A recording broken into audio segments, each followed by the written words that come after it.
Today I'll be showing you my top 5 easy and quick effects to use on Adobe Premiere for your upcoming projects. So the first one I'm going to show you is called Invert. So this clip here has Invert already applied to it, so I'll just quickly show you what that looks like. So as you can see with Invert, the backlights on the car have gone from red to a purple. And then later in the shot here, you can see that the white sort of lights for the buildings are now green. But then when you look down here as well, where the cars are, you can see they're also purple as well from the headlights and the backlights. And again, simply all you got to do is you can go up to your Effects tab to find this. Just click search Invert into the search bar. If you want to look for it through the Video Effects folder, you go to Video Effects inside the Channel folder and then Invert. All you simply do is drag that clip over to your desired clip. And up here you can see it will bring up these tools for the invert. So what you want to do is when you do this, you want to go to the channel bit here, and then you want to select in phase chrominance, and that's what will give this sort of effect off. So it will change. So I'll disable the effect so you can see what it looks like without the effect. So there you can see it's quite blue with the buildings, and you can see here it's red from where like the streets or the back of car lights are. But then when you obviously flip the invert on, completely changes up the colours. It's just, nice little symbol. The green really does make the building sort of stick out. And then when you obviously see the car with the purple headlights, it does make it also pop as well. Again, it's a very nice, easy effect for multiple projects, but probably you'd be mainly more using that in a music video. When it comes to the second effect, what we need to do again is go up to the search bar and then type in Paint Bucket. So as you can see, if you need to find Paint Bucket again through the Video Effects folder, just simply go onto it, look for the Obsolete folder, and then click on the Paint Bucket, and again drag that onto your desired clip, which is this one here. Mine already has it on it, so I'll show you what mine looks like with the Paint Bucket. As you can see, it kind of gives like you can choose obviously a desired color. So if I click on the clip and then actually go to Paint Bucket, you can see here you can change the color. So mine's currently blue, but I could, if I want to, switch it to a green, as you can see there, and then the rest of my clip will also be green. But then here is where you can also change the stroke effect. So at the moment I've got it set to feather, but then if you kind of want it to be a little bit more subtle, just simply go to the stroke one, and you can see it kind of tones it down a lot more, and it only sort of picks up sort of very minimal sort of points on the video. But for mine, I like having feather on just because it's a bit more exposed and a bit more sort of eye-catching. And again, as well with this effect, as you can see here, I haven't currently got invert fill on, but if you press this box just here, it will take away all of that blueness, but only sort of really highlight the areas where the lights are really like causing it. So I'll play the video and you can see. And again, like in this bit here, you can see there's not much lighting going on around him, so the effect isn't really working. But again, simply you can just press invert fill, or you can have it like that. I prefer it looking like this, where it's got a bit more blue bouncing off the water. But again, it comes down to sort of your personal preference. On the third effect, which we'll move on to, again, go up to your search bar, and this one is called Emboss. So literally search Emboss into the search bar. And as you can see here, if you need to go through the Video Effects folder, simply go again to Obsolete, click on the Emboss effect, and then drag it onto your desired clip.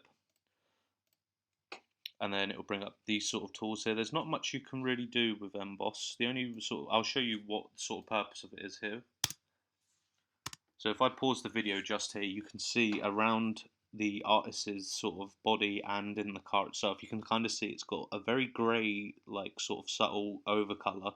But then on certain features, you can see the red, green, and blue effect, kind of like the glitch effect, sort of trying to go happening sort of around it, like you can see there. How to sort of do that effect is pretty straightforward. What you need to do is you simply start with your desired clip. So these two clips are exactly the same. The only difference is to sort of make that effect, you simply press Alt, hold down Alt, and then drag that clip up to here, and it will basically make a copy of that existing clip with the emboss effect on it.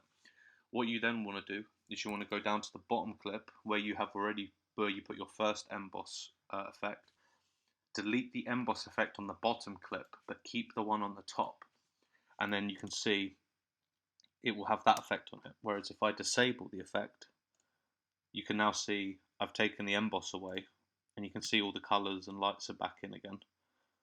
So you can see how much more sort of like powerful the colour is in the actual original video. But then when you put the emboss on, takes all of the colour away, but still leaves them RGB sort of glitchy effects going on around the individual and sort of the surrounding areas. And again, such a nice, easy, simple effect to use. With the fourth one, again, we'll go up to the search bar. This one is called Strobe Light. So again, just search Strobe Light into the search bar, or if you're going through the Video Effects tab, go to Video Effects, look for the Stylize, and then the Strobe Light will be inside that. Again, simply click and drag that onto your desired clip. So here with the Strobe Light, you have a variety of settings. So here you can change the actual strobe color, so you can change that to whatever you would like. You can also change the strobe duration here. And then also with the strobe here, you want to make the layer transparent. This is a good thing if you're going to start putting a video on top of it to basically make the video your strobe light. So what you can do, as you can see on my timeline here, I'll play the video so you can see how the effect works. So with strobe light, I've only got strobe light on this top one. The bottom one doesn't need it, but these two clips are actually two separate parts of the music video. So the bottom one is the one where it should be. This one that's actually got the strobe light effect on is a little bit further into the video, but it's more of Drake sort of moving around. But as you can see when I play the clip with the strobe effect on this clip, you can see now that instead of being a white screen that pops up, it will cut from the original video to then the added video on the second timeline above that. So you can see it's very snappy, poignant, very quick cuts. But again, you can change the duration of that as well. And again, to simply do that, you can just simply drag a clip onto above the first clip, but you just got to make sure the layers are transparent so both of them will work together. Because if you don't change it to make layers transparent, you will only see this top one, not the bottom one. But again, it's just, you know, very nice, easy. It's strobe light. You can get away with using it in a lot of things, but again, primarily probably more music video sort of orientated, I would say. And then when it comes to the final one, this one is called 4-color gradient. So again, you've got up to your search bar, simply type in 4-color. As you can see, it's here. But again, if you want to go through the video effects folder, go to video effects, find the generate folder inside that, grab the 4-color gradient, and then drag that onto the bottom clip. And then if you click on the bottom clip, it will bring up the 4-color gradient sort of in the effects controls. Here you can actually change any of the colors that you desire. So when I play my clip, you can see here there's a very subtle pink going on in the bottom left. Down in the bottom right, there's sort of a blue going on. And then when it cuts to them getting on the train here you can see it being used a lot more. So as I said, you've got the pink in the bottom, blue in the you got pink in the bottom left, blue in the bottom right, green in the top right, and then yellow in the top left. But again, you can change all of the colours that you want. And on top of that, with the blending mode, this is where it really sort of will stick out. So if I've got mine on overlay, and it's very subtle with overlay, but if you just left it on, let's say add, you can see that's what the default effect will look like when you first apply it to your footage. But again, it really depends on what you're going for. But again, I'll just convert that back to how I wanted it, which was overlay. And again, it's just nice and subtle, and it gives sort of a little more colour on each of the corners, especially when you've got that sort of like going on up here. It does sort of, you know, make it stick out a lot more. But I hope that you've enjoyed these top 5 quick and easy effects to use on Premiere, and I hope that you enjoy using them on your upcoming projects. And again, thank you for watching another Adobe Premiere video, and I will see you shortly.